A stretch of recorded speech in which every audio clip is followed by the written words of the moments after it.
Eligibility, what is the cut off, कैसा preparation किया जाए। अब इसमें सबसे इंपॉर्टेंट है eligibility criteria, who can give MHT CET exam. उसके बाद सीईटी का एग्जाम देने के लिए कंपलसरी सब्जेक्ट, मतलब आप पीसीएम के लिए अगर दे रहे हो, इंजीनियरिंग के लिए दे रहे हो फॉर दैट मैटर, तो इंजीनियरिंग के लिए दे रहे हो तो physics, chemistry and maths are the compulsory subjects जो आपके होने ही चाहिए। हाय बड़ंदो, welcome to our channel Vedantu Maharashtra. आप चाहे क्लास 11th में हो या क्लास 12th में हो, एमएचटी सीईटी का प्रिपरेशन वैसे तो क्लास 11 से शुरू करना चाहिए, that is the ideal timing, but even if you are in class 12, let us dissect कि एमएचटी सीईटी का प्रिपरेशन कैसे किया जाए। What is the syllabus, what is the eligibility, what is the cut off, कैसा preparation किया जाए, everything in detail हम discuss करने वाले हैं आज के वीडियो में। अब उसमें सबसे इंपॉर्टेंट है eligibility criteria, who can give MHT CET exam. कौन सा बच्चा है जो एमएचटी सीईटी का एग्जाम दे सकता है। मैम सीबीएसई का बच्चा दे सकता है या नहीं, ये भी क्वेश्चंस होते हैं। So I am going to dissect everything for you. So who can give CET का एग्जाम। सो सबसे पहला वो बच्चा जिसका नेशनलिटी इंडियन हो, ठीक है, ऑफ कोर्स, मतलब सिंपल बात है ये। एजुकेशन क्वालिफिकेशन में you should have passed class 12, यानी महाराष्ट्र स्टेट बोर्ड हो या सीबीएसई हो, क्लास 12 आपने पास करना चाहिए with how much percentage, minimum 50%। वो बोलने को 45 बोलते हैं, बट 50 तो आप टारगेट भी मत करो यार, मैं तो बोल रही हूँ मिनिमम 50, बट ऐसा दिमाग में रखो मिनिमम 55 to 60% मेरे को लाने ही लाने हैं, ठीक है। उसके बाद सीईटी का एग्जाम देने के लिए कंपलसरी सब्जेक्ट, मतलब आप पीसीएम के लिए अगर दे रहे हो, इंजीनियरिंग के लिए दे रहे हो फॉर दैट मैटर, तो इंजीनियरिंग के लिए दे रहे हो तो physics, chemistry and maths are the compulsory subjects जो आपके होने ही चाहिए। So nationality is Indian. उसके बाद जैसे मैंने बोला, even if you are from Maharashtra state board और even if you are from CET और even if you are from CBSE, आप ये एग्जाम दे सकते हो। उसके बाद you should have passed class 12 with minimum 50%, and engineering के लिए your compulsory subjects have to be physics, chemistry, maths और इंग्लिश तो आपको होता ही होता है। उसके बाद यहाँ पे मैंने बोला ना मिनिमम 45-40% है, इसको इग्नोर करो आप, ठीक है। फिर उसके बाद डोमिसाइल। अब जो बच्चे माझ्याकडे तर सगळे महाराष्ट्राचेच मुलं आहे, so you should belong to Maharashtra state board. Maharashtra state board के बाहर के भी कुछ बच्चे देते हैं, but they have a very less reserved quota for them, but of course maximum of it is occupied by Maharashtra students, तो आई थिंक ये बोलने की जरूरत नहीं है, but you should belong to Maharashtra state, ठीक है। आपका 12th बोर्ड हो, चाहे वो महाराष्ट्र बोर्ड से दिया हो, एचएससी या सीबीएसई से दिया हो, योर रिकग्नाइज्ड स्कूल हो या कॉलेज हो, it should be in Maharashtra and you should be a citizen of Maharashtra state. उसके बाद एग्जाम पैटर्न कैसे होता है। अब पीसीएम की अगर हम बात करें तो मोड ऑनलाइन होता है। मैम ऑनलाइन यानी हम घर बैठ के दें क्या? नहीं, आपका सेंटर आता है और आप जब उस सेंटर पे जाओ तो सेंटर पे जाने के बाद आपको पीसी में डेस्कटॉप पे सामने बैठ के पेपर देना पड़ता है। और ऐसे मत सोचो अरे ऑनलाइन होता है तो चीटिंग वीटिंग कर, ऐसा कुछ नहीं होता। You have to give it on the desktop and when you go there मतलब कहाँ पे? सेंटर पे जाके, घर से ऑनलाइन नहीं दे सकते, ठीक है। सो mode is online. Total questions कितने होते हैं? 150 क्वेश्चंस होते हैं, 150 क्वेश्चंस होते हैं, जिसमें से ध्यान से सुनो 150 क्वेश्चंस और 200 मार्क्स का पेपर। मैम ये कैसे पॉसिबल है 150 क्वेश्चंस और 200 मार्क्स? तो बॉस उसके पीछे लॉजिक ये है, आपका पहला जो पेपर है, ऐसे याद रखो, आपका जो पहला पेपर है फिजिक्स और केमिस्ट्री का, फिजिक्स के 50 क्वेश्चंस, केमिस्ट्री के 50 क्वेश्चंस, टोटल क्वेश्चंस कितने हुए? 100। फिजिक्स के 50 क्वेश्चंस, केमिस्ट्री के 50 क्वेश्चंस, टोटल क्वेश्चंस हुए 100 एंड 1 मार्क पर क्वेश्चन, यानी 1 question will carry 1 mark. So physics chemistry 100 question, 1 question will carry 1 mark. फिर आता है मैथ्स। मैथ्स में आपको होते हैं 50 क्वेश्चन, बट पेपर होता है 100 मार्क्स का। 50 क्वेश्चंस और पेपर होता है 100 मार्क्स का। इसका मीनिंग है 1 question will carry 2 marks. So physics और केमिस्ट्री मिला के 100 क्वेश्चंस है, 100 क्वेश्चंस 100 मार्क्स, बट मैथ्स में 50 क्वेश्चंस है, 1 question will carry 2 marks, 1 question will carry 2 marks, तो वो बने 100 मार्क्स। सो फिजिक्स केमिस्ट्री 100 मार्क्स का और मैथ्स अकेला 100 मार्क्स का, जिसमें now let's see the time. Physics and chemistry के लिए आपको मिलेंगे 90 मिनट्स और मैथ्स के लिए आपको मिलेंगे 90 minutes. So 90 minutes for maths and 90 minutes for physics. यहाँ पे फिजिक्स, ठीक है. अरे आप समझ गए ना. ओके, सो फिजिक्स केमिस्ट्री मिला के 90 मिनट्स मिलेंगे और मैथ्स को 90 minutes. Same when we talk about PCB group mode online, यानी सेंटर पे जाके देना पड़ेगा 200 मार्क्स. अब यहाँ पे देखो क्या होता है. फिजिक्स के 50 क्वेश्चंस, केमिस्ट्री के 50 क्वेश्चंस, यानी 100 question for 100 marks. 50 question physics, 50 questions chemistry, 100 questions for 100 marks. उसके बाद बायोलॉजी के होते हैं 100 क्वेश्चंस, बायोलॉजी के रहते हैं 100 question and 1 question for 1 mark. So 100 marks का फिजिक्स केमिस्ट्री, 100 मार्क्स का बायो. और बायो में मैंने बोला ना 100 क्वेश्चंस 100 मार्क्स, ठीक है. 100 questions 100 marks. Duration total 180 minutes. क्यों 180 मिनट्स? 180 मिनट्स का क्या मतलब है? तो 90 minutes for physics chemistry, 90 minutes for biology. 90 minutes for physics chemistry, 90 minutes for biology. समझ में आया बॉस यहाँ तक? यस और नो? चलो बड़े आगे.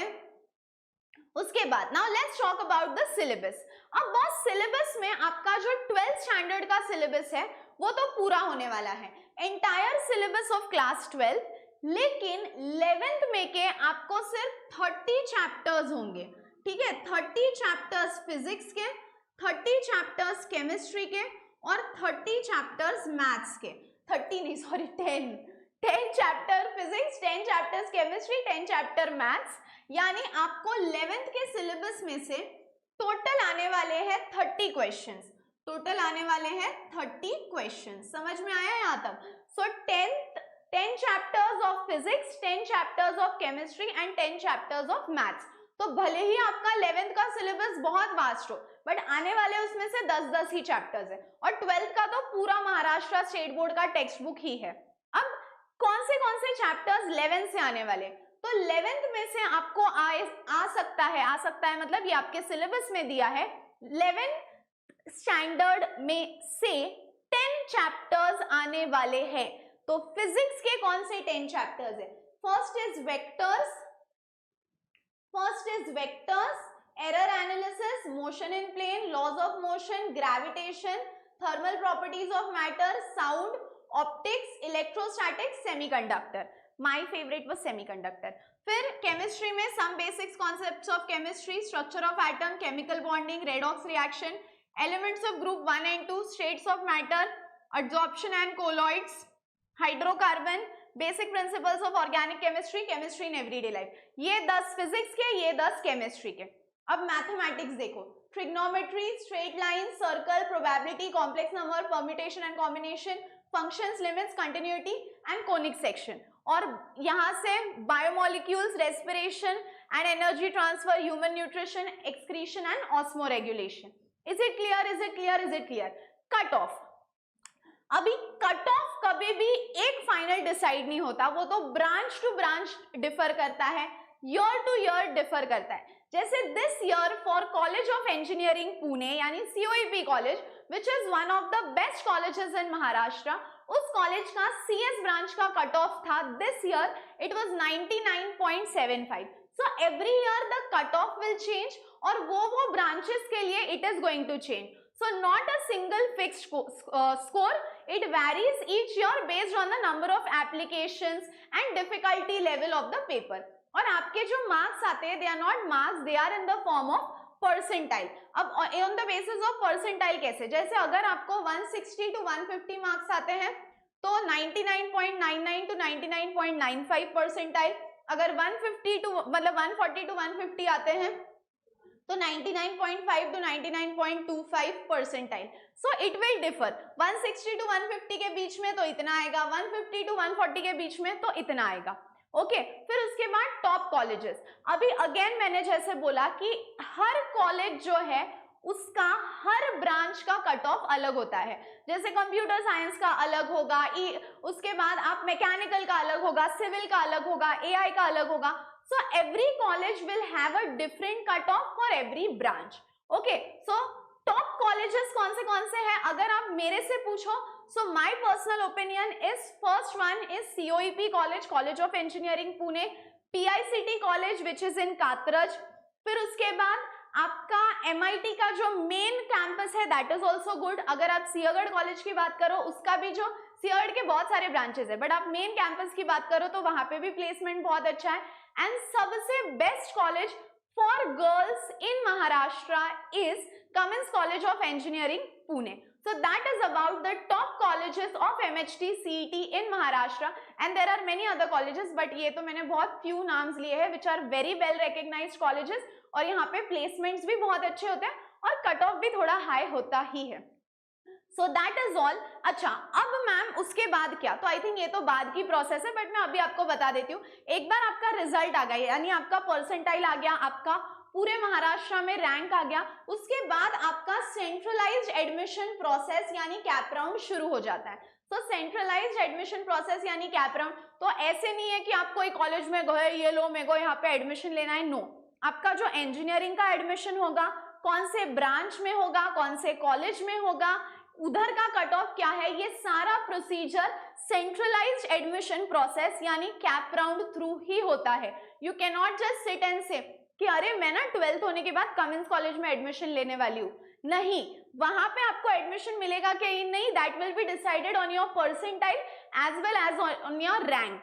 तो ये सारी चीजें हैं which is all about Maharashtra state board MHT CET exam.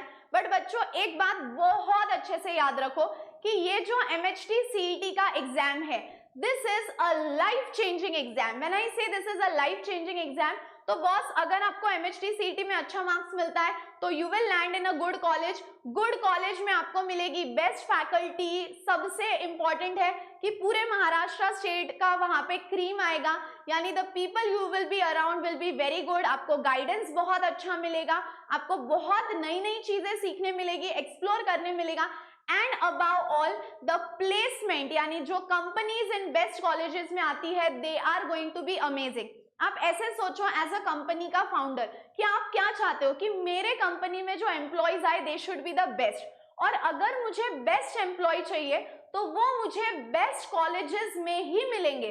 So सबसे पहले जो कंपनीज होती है who have amazing job offerings with amazing packages, they go to the colleges who have high cut off. तो आपको ऐसे लगता है कि यार ठीक है अब मैं इंजीनियरिंग में कोप अप कर लूंगा, नहीं, बट अगर अभी सीईटी में अच्छे मार्क्स आए तो you will land up in a good college, और गुड कॉलेज में जाओगे तो आगे जाके आपका प्लेसमेंट पैकेज सारी चीजें इससे अफेक्ट होती है। So that is all my dear students. Before going आपको एक रिमाइंडर, अगर आपने अभी तक MVSAT के लिए रजिस्टर नहीं किया है तो फटाफट करो। These are the centres that we have in Maharashtra, और यहाँ जाने का सबसे बड़ा मोटिवेशन तो यही है कि यहाँ पे आपको MHT CET का फ्री स्टडी मटेरियल मिलने वाला है। So you will be getting 5 previous year question papers which will be solved with solution. So if you have not yet registered, link is in the description. And for more such videos and for more such academic videos, do comment below and see you all in the next video. तब तक हंसते रहो, खेलते रहो, खुश रहो, be positive and keep smiling. Bye bye.